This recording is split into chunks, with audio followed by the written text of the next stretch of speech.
BC sub plan అమలు చేయాలని తెలంగాణ రాజ్యాధికార పార్టీ డిమాండ్. సంగారెడ్డి జిల్లా సంగారెడ్డి పట్టణం కలెక్టరేట్ కార్యాలయంలో బీసీ సబ్ ప్లాన్ అమలు చేయాలని తెలంగాణ రాజ్యాధికారి పార్టీ రాష్ట్ర కార్యదర్శి రమేష్ యాదవ్, జిల్లా ప్రెసిడెంట్ ఎస్ అనిల్ కుమార్ ఆధ్వర్యంలో వినతి పత్రం ఇవ్వడం జరిగింది.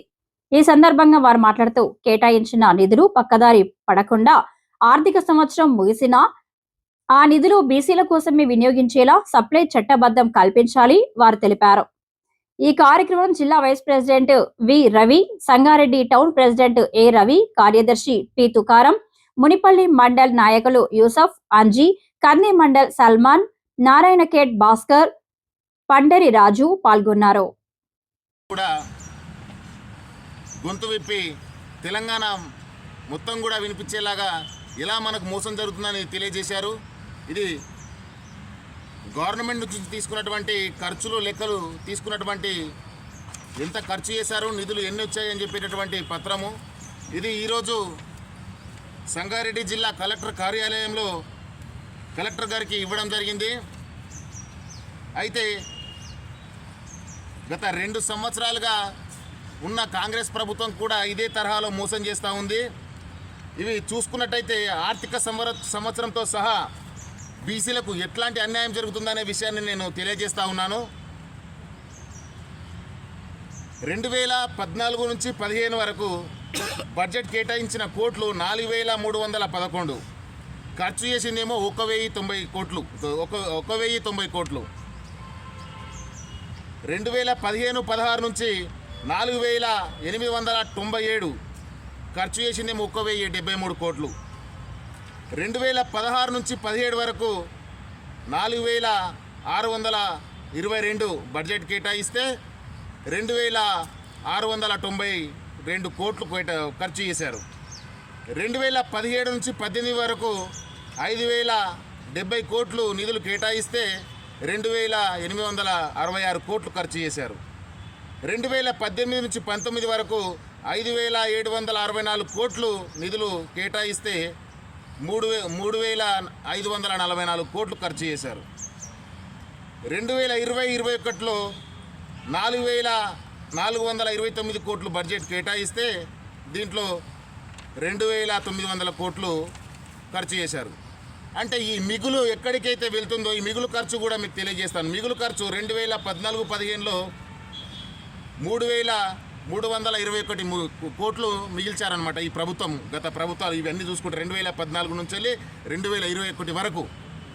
అదేవిధంగా 2015-16లో 3823 కోట్లు మిగులు. 2016-17లో 1930 కోట్లు. 2017-18లో 2204 కోట్లు. 2018-19లో 2220 కోట్లు.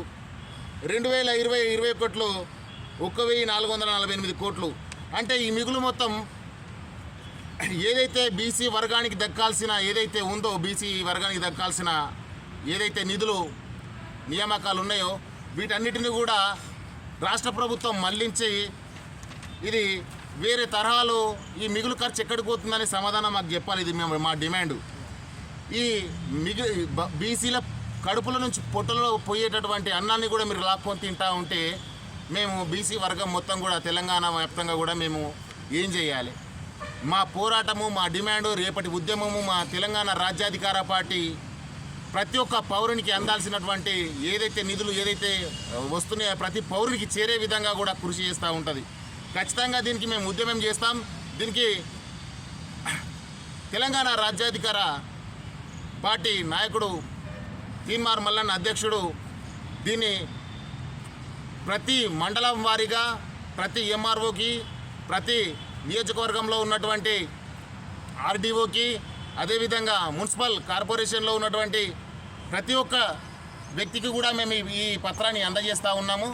ఈ కాంగ్రెస్ ప్రభుత్వం ముఖ్యమంత్రి రేవంత్ రెడ్డి ఇంతలా మాకు మోసం చేస్తూ ఉంటే మేము ఇది ప్రతి పౌరునికి బయటకు కనిపించే విధంగా మేము ఈ పత్రాలు చూపించి మాకు ఎక్కడ అన్యాయం జరుగుతుందనేది ప్రతి ఒక్కరికి తెలియజేసేలా మేము ముందుకు వెళ్తూ ఉన్నాం. రాబోయే రోజుల్లో తెలంగాణ రాజ్యాధికార పార్టీ ఖచ్చితంగా వస్తూ ఉంది. ఇలాంటి అక్రమాలకు తావు లేకుండా మా అధినేత తీన్మార్ మల్లన్న ప్రతి ఒక్క పౌరునికి న్యాయం జరిగేలా చేస్తానని మాట ఇచ్చాడు. ప్రతి ఒక్క విషయాన్ని కూడా బయటకు తీసి ఈ ప్రజలకు జరుగుతున్నటువంటి మోసాన్ని బయట పెడతా ఉన్నాడు. దీన్నే మేము ఈరోజు కలెక్టర్లో ఇచ్చి మేము కలెక్టర్ గారికి కూడా ఫిర్యాదు ఇచ్చడం, ఈ వినతి పత్రం ఇవ్వడం జరిగింది. దీనిపైన ఖచ్చితంగా ఉన్నత సమీక్ష జరిపి మాకు న్యాయం జరిపేలా వాళ్ళు కూడా ప్రజాస్వామ్యంలో వచ్చి కూడా వాళ్ళు ఈ లెక్కలు ఎటువైనా చెప్పాల్సిన బాధ్యత ప్రతి ఒక్కరికి ఉందని చెప్పేసి తెలియజేస్తా ఉన్నాను. కలెక్టర్ ఆఫీసులో మరి కలెక్టర్ మేడం గారికి మరి ఏదైతే ఎస్సీ సప్లాన్ ఎట్లా ఇస్తారో మా బీసీలో కూడా అదేవిధంగా ఇవ్వాలని చెప్పి కూడా ఈరోజు కలెక్టర్ మేడం గారు కలవడం జరిగింది. గత 70 సంవత్సరాలుగా మరి బీసీలు విద్యాపరంగా రాజకీయ పరంగా వెనుకబడిపోయారు. ఈరోజు మాకు రాజధికారం కావాలి. బీసీలు అంటే ఓటేసి యంత్రాంగాలు కాదు. ఇప్పుడు చూసుకుంటే కొంతమంది ఇప్పటికీ కొన్ని కులాలు సర్పంచులు కాకుండా, ఎంపీసీ కాకుండా, ఎమ్మెల్యేలు కాకుండా మరి అడ్డుకున్నటువంటి అగ్ర కులాలకే ఉన్నది. ఈరోజు చూసుకుంటే కామన్ డిక్లరేషన్లో మరి బీసీల ప్రతి బడ్జెట్లో 20,000 కోట్లు కేటాయిస్తామని ఆ రోజు కాంగ్రెస్ పార్టీ హామీ ఇచ్చింది. కానీ మా డిమాండ్లు రాష్ట్ర బడ్జెట్లో బీసీల జనాభా నిష్పత్తికి అనుగుణంగా కనీసం 50% నిధులు కేటాయించాలి బీసీలకు.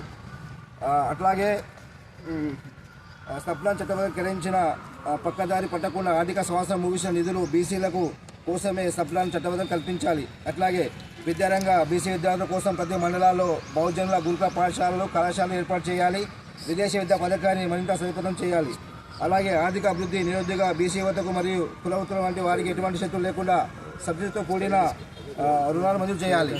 అట్లాగే బీసీ గణన రాష్ట్రంలో బీసీల సామాజిక ఆర్థిక స్థితిగతులపై ప్రభుత్వం చేసిన సమగ్ర కులగణన నివేదికను బయటపెట్టాలి. ఎందుకంటే ఆ రోజు కేసీఆర్ చేసినటువంటి సర్వే చేసింది ఏమీ లేదు. వాళ్ళు మొన్న వచ్చిన కాంగ్రెస్ ప్రభుత్వం కామన్ డిక్లరేషన్లో చెప్పింది, అందులో ఏమీ లేదు, సున్ననే.